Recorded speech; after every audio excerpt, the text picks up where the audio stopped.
We continue with our practice test. So, look at the slide here. First question. Which play by David Mamet won the Pulitzer in 1984? A. American Buffalo, B. The Duck Variations, C. Glengarry Glen Ross, D. Oleana. Next question. Name the playwright here.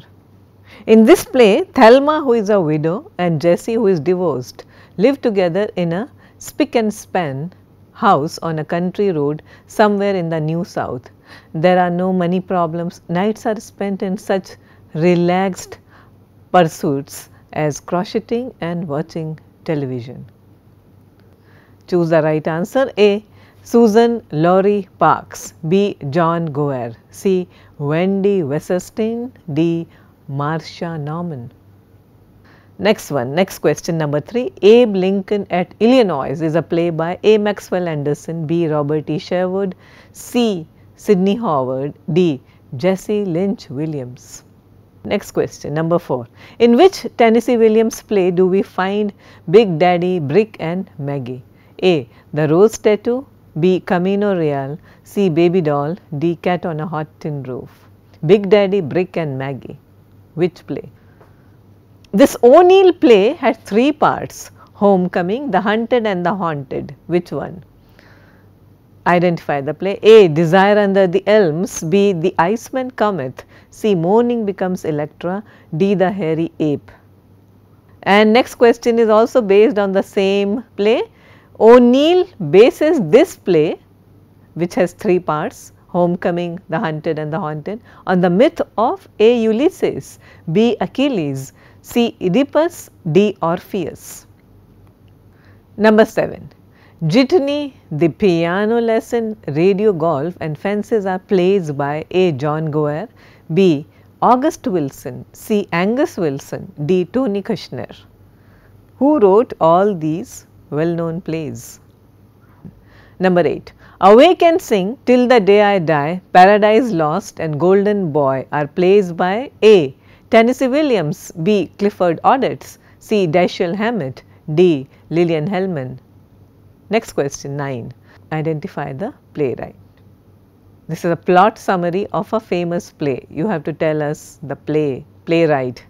A young and charismatic black conman claiming to be the son of Sidney Poitier makes his way into the sympathetic living rooms of a few of New York City's white, wealthy elite and makes them question their preconceptions and comfortable lives. Ouiza and Flan, the play's central duo, are 2 married art dealers, find themselves victims of an intrusion after offering a young man who appears to have been mugged in Central Park shelter in their department. Sidney Poitier, a man claiming to be the son of Sidney Poitier, the great actor. Ouiza, Flan, New York City, which play? Or so therefore, I want you to identify the playwright. You may know the play, but do you remember the name of the playwright? A. Edward Albee, B. Tony Kushner, C. Lauren Hansberry, D. John Goer. Next one, the play that we just talked about, Ouiza, Flan and Sidney Poitier's son, the black con artist. The play is an example of A. So, which theory? Post-colonialism, B. Feminism, C. Slasher horror, D. Postmodernism pastiche. Number 11. Identify the play. When the play opens, it is introduced and narrated by the stage manager, who welcomes the audience to the fictional town of Grover's Corners, New Hampshire, early on a May morning in 1901. In the opening scene, the stage is largely empty except for some tables and chairs that represent the homes of the Gibbs and Webb families, the setting of most of the action in Act 1. The set remains sparse throughout the rest of the play.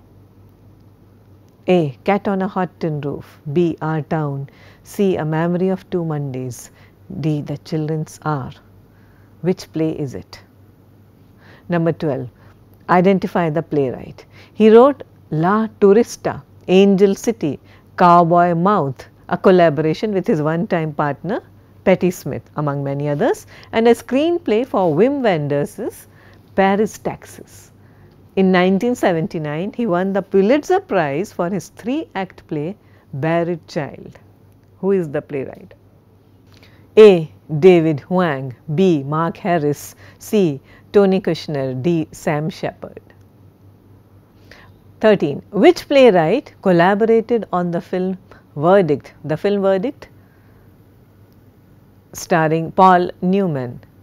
A.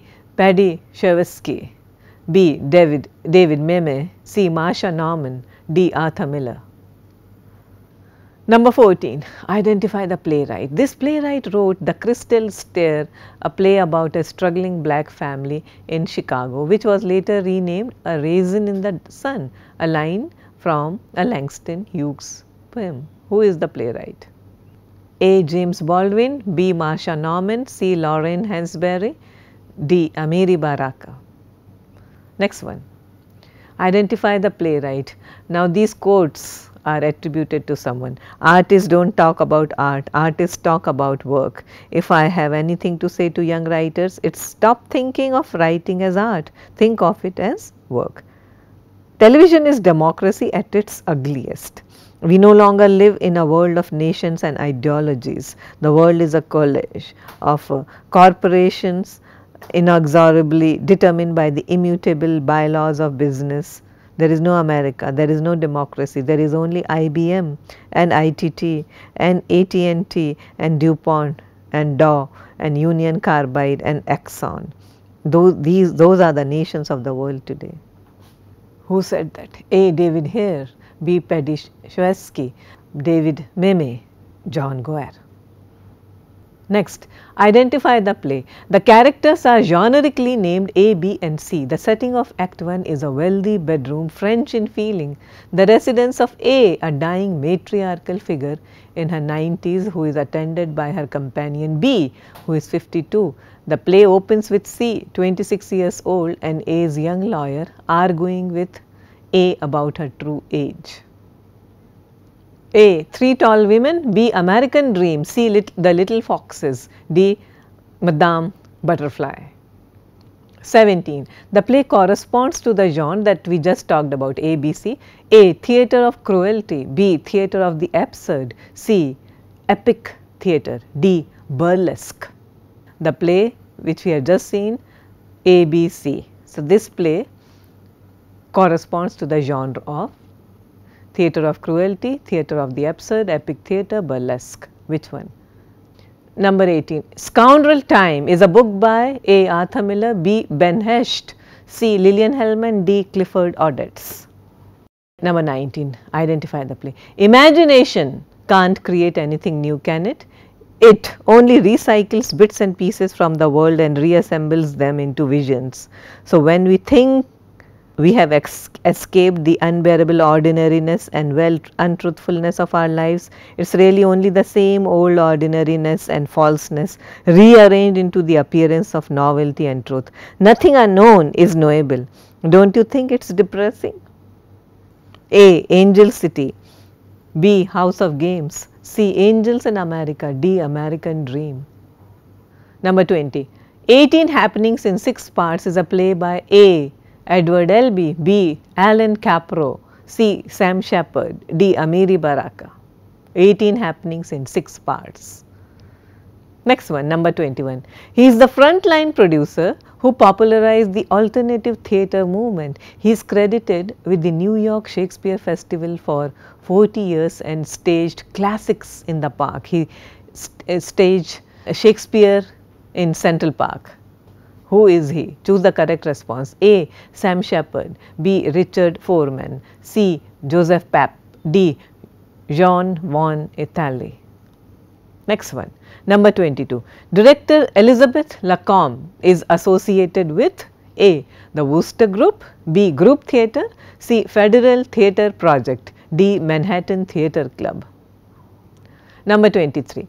This play is set in an early summer morning in 1912 in Harry Hope's saloon. The majority of the customers sleep slumped over their tables. Rocky, the night bartender, gives Larry Slade, a former syndicate anarchist, a drink of whiskey. Larry notes how their group has a touching credulity concerning tomorrows. The pipe dream gives life to the misbegotten lot. He, on the other hand, has buried his pipe dreams, retiring to the grandstand of philosophical detachment to await his death. Identify the play. A. The Emperor Jones. B. The Night of the Iguana. C. The Price. D. The Iceman Cometh. Number 24. This play's themes and characters foreshadow the play that we have just talked about. A. Streetcar Named Desire. B. Our Town. C. Death of a Salesman. D. Bus Stop. The summary that we just read. The saloon, the bartender, the customers, the play sort of foreshadows which of these great plays. Number 25. Konstantin Stanislavski's acting techniques were later refined by Dash, who used the theory of method acting to hone the skills of several great American stage and film actors. Refined by who?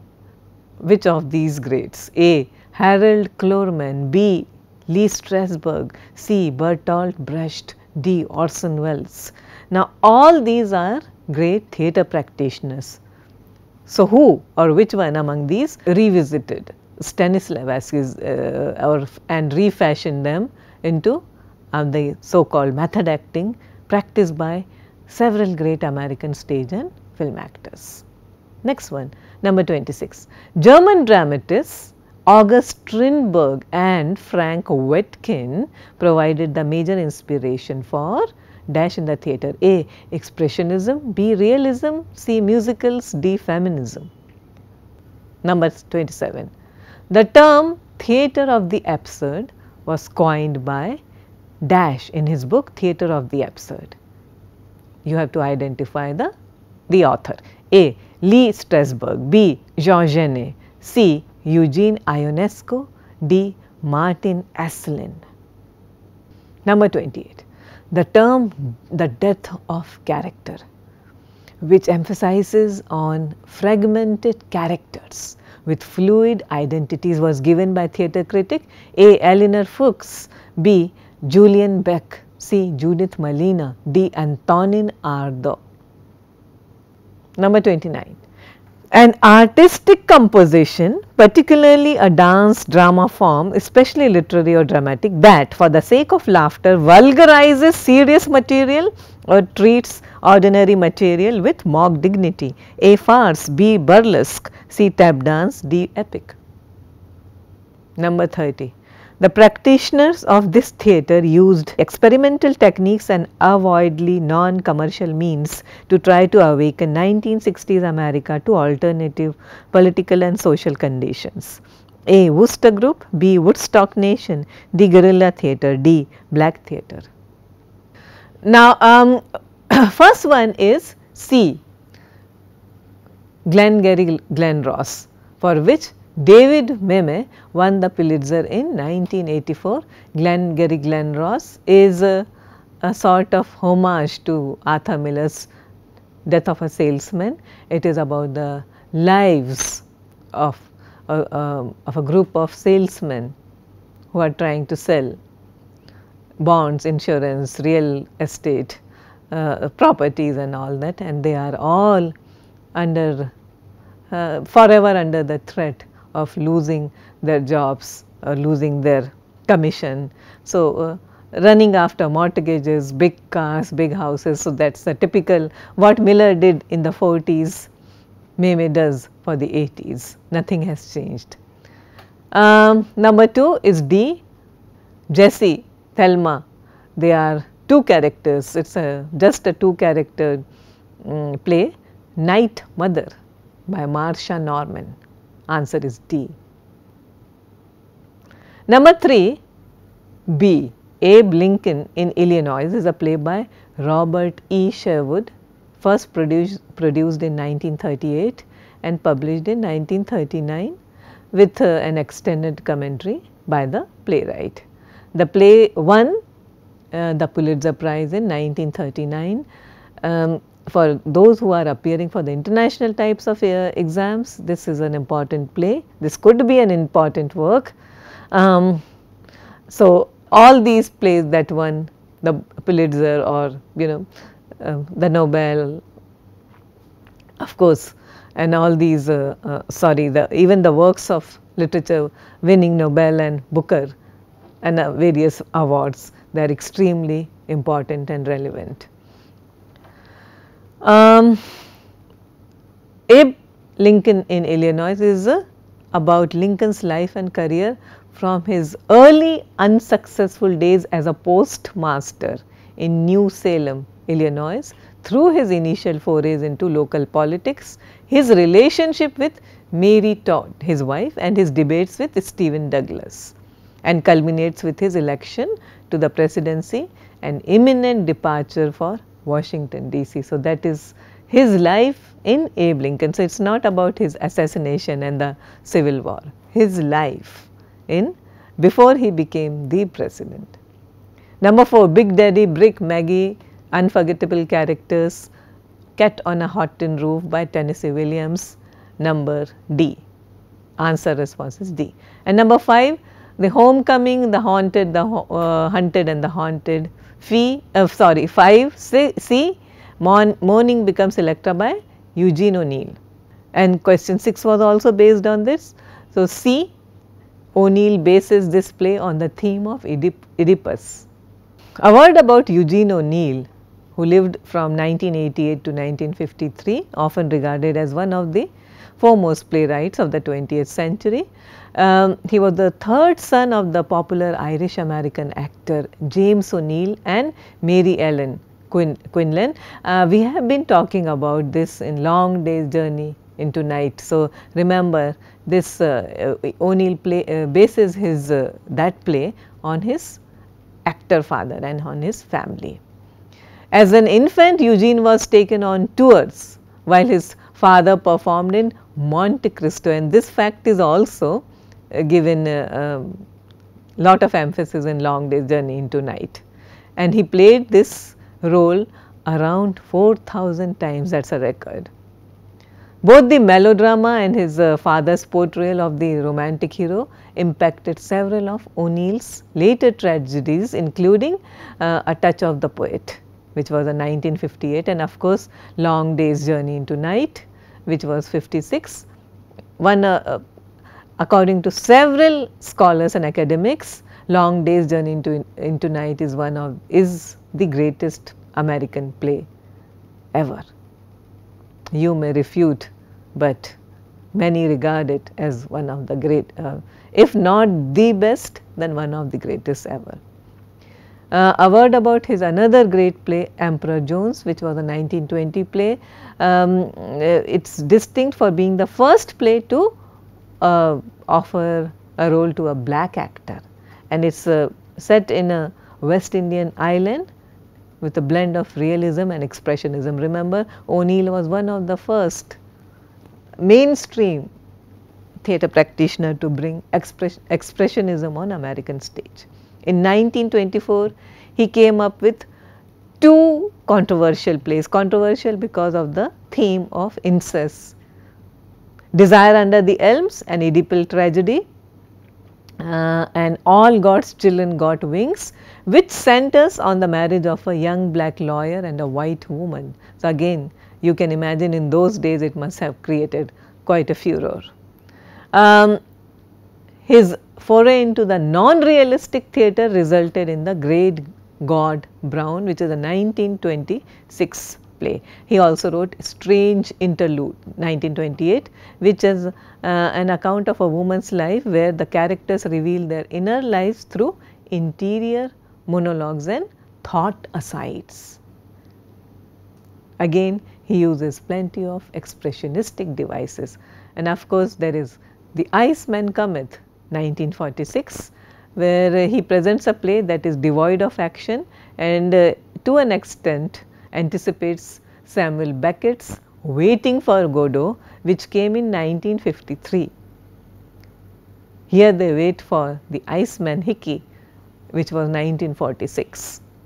O'Neill was awarded Nobel Prize for Literature in 1936. It does not happen every day. A playwright does not win a Nobel every day. Okay, so we have to consider that as well. Number 7 is B.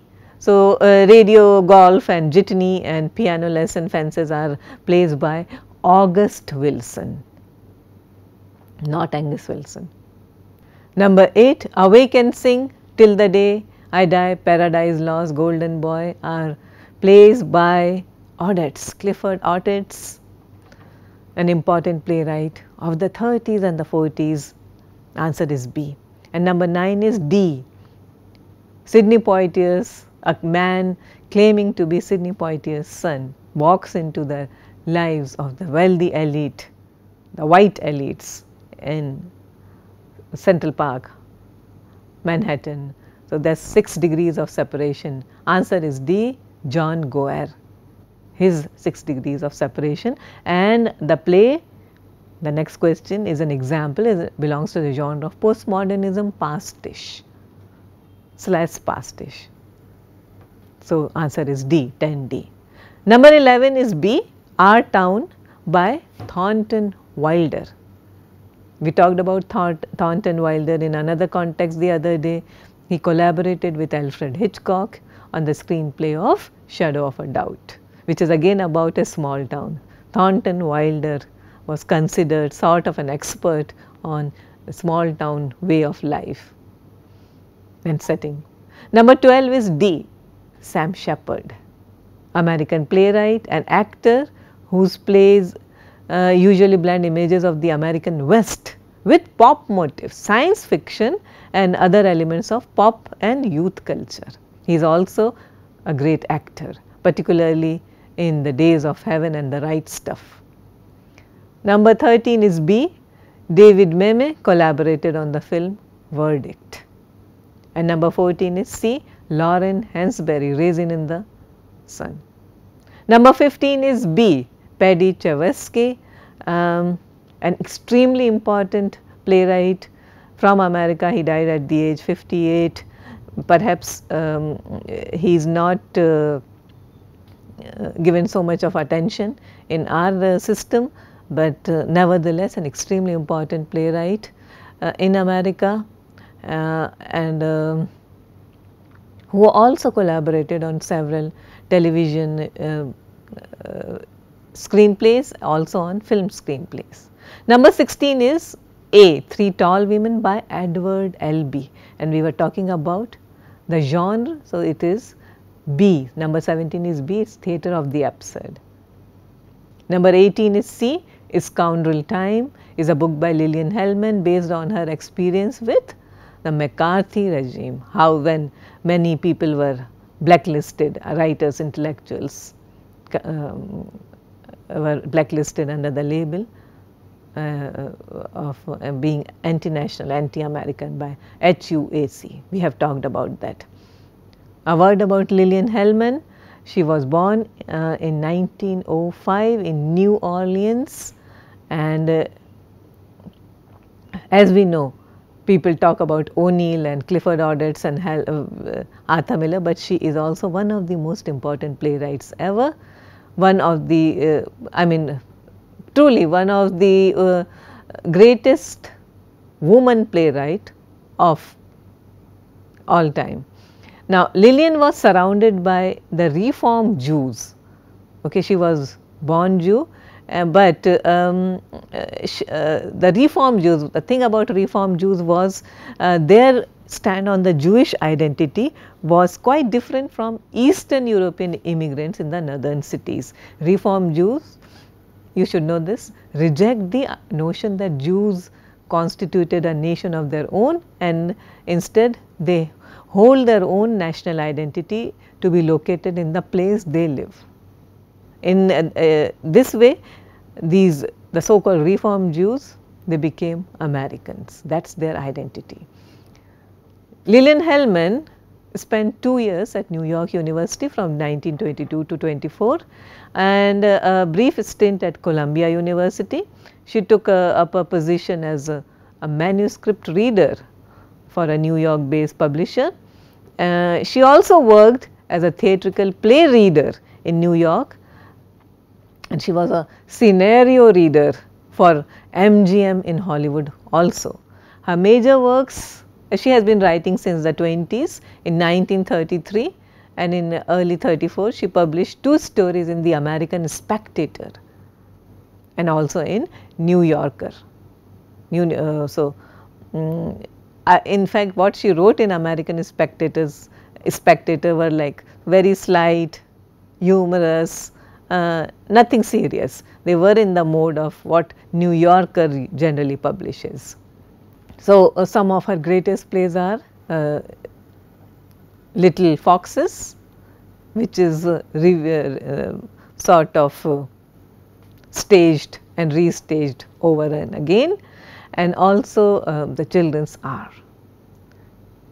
She has written several books also, and I recommend that you read The Scoundrel Times in order to understand America during the 30s and the 40s. Number 19 is C, Angels in America by Tony Kushner, and number 20 is B, Alan Caprow. Number 21 is C, Joseph Papp, and number 22 is A. Director Elizabeth Lacombe is associated with the Wooster Group. It is the most, you have to know that Wooster Group is the experimental theatrical group. Productions deconstructed and revisited works by Arthur Miller, Thornton Wilder and O'Neill by splicing these texts with varied material, including a technological inclusion of video images and amplified voice. Also notable among experimental theatre groups in America are the postmodern juggling troupes such as the Flying Karamazovs and the works by the Wooster Group member called Spalding Gray, well known for his autobiographical monologues. I will write it on the board. Flying Karamazovs.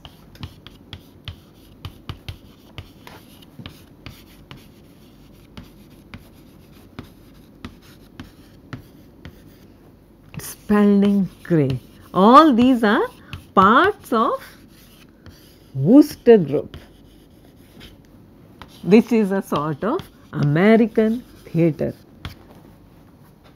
experimental theatre group. We have to go through all these things. See, it is not going to be easy if you want to know more about these various movements, and this is your first exposure to these groups and these names. You have to look them up. Please do some work on your own as well. Okay, this is a wonderful platform for self learning, so make the most of it. Number 23 is D, The Iceman Cometh, the play set which is set in a saloon, and number 24 is C, this play's themes and characters foreshadow Death of a Salesman by Arthur Miller. Number 25 is B, Konstantin Stanislavski's acting techniques were used by Lee Strasberg and his method acting, and which he used to hone the skills of several great American stage and film actors, including Marlon Brando, including James Dean, including Monty Clift, and down to Al Pacino, De Niro, Dustin Hoffman and Jack Nicholson. Method acting. Number 26 is A, German dramatists August Strindberg and Frank Witkin provided the major inspiration for expressionism in the theatre. And number 27, D, the term theatre of the absurd was coined by Martin Esslin in Theatre of the Absurd. Remember, in the 1890s, French dramatists, several of whom had intellectual connections with the modernists, they sort of spearheaded this new wave in the world of theatre. Samuel Beckett had served as secretary for James Joyce. Fernando Arrabal was a member of Andre Breton's surrealistic circle. We have done all these names, and Eugene Ionesco was fascinated by the works of Alfred Jarry. So, most of these names have been discussed before, but let me write Alfred Jarry here. And this is Eugene Ionesco. Now, Jerry's King Ubu, UBU, King Ubu is one of the most revolutionary work presented at the Symbolist Theatre the Oeuvre. So this play has been is now recognized as a precursor of the new modernist theatre movement. And this modernist theatre movement has other acolytes as well: Jean Genet, Eugene Ionesco, Samuel Beckett and Fernando Arrabal.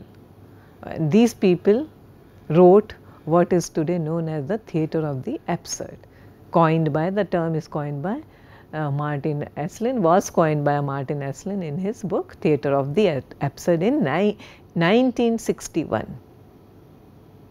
You have to consider how the non-realistic characters and settings of these plays naturally posed, as at the coming of symbolism, a challenge to traditional approaches to acting and scenic design. So, that is the beauty of the theatre of the absurd. It challenged the traditional way of acting, traditional sets, traditional dialogue, traditional plot as well.